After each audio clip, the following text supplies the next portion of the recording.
आप सभी YouTube family को हर हर महादेव, जय शिव शंभू। स्वागत करती हूँ अपने यूट्यूब चैनल पर।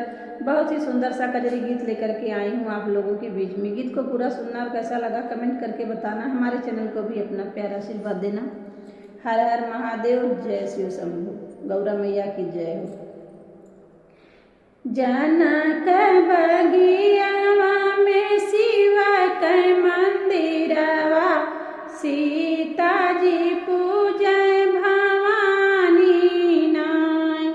जनक बगियावा में शिव के मंदिरवा, सीता जी पूजय भवानी नाय। गुथी गुथी गजरा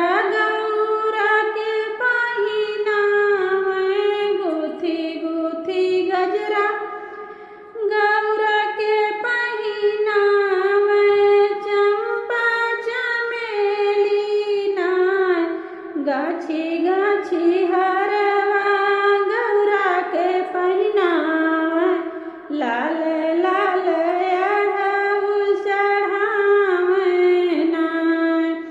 जनक बगियावा में शिव के मंदिरवा, सीता जी पूजय भवानी नाय।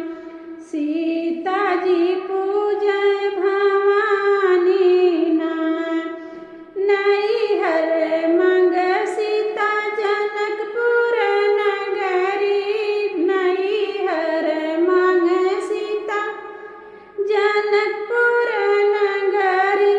ससुराया वज्रराजधानी नाय।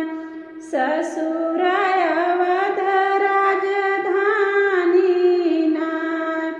सीता जी पूजय भवानी नाय। जनक बगियावा में शिव के मंदिरवा, सीता जी पूजय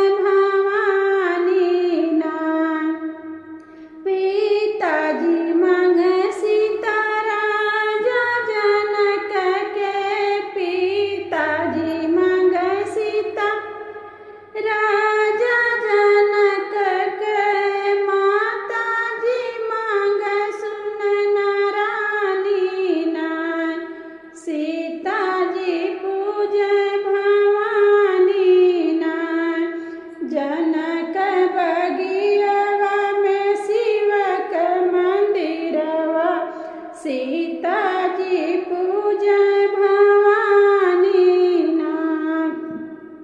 देवरत मांगै राम भरत के, देवरत मांगै लक्ष्मण भरत के, लक्ष्मण भरत लखन भुआल के नहाय के मांगे सरजू पानी नाय।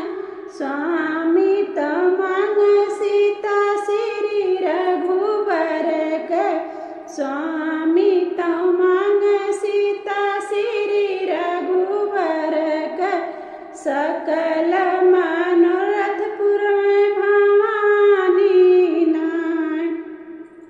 जनक बगियावा में शिव के मंदिरवा, सीता जी पूजय भवानी नाय। सीता जी पूजय भवानी नाय। हर हर महादेव, जय हो सीता मैया की।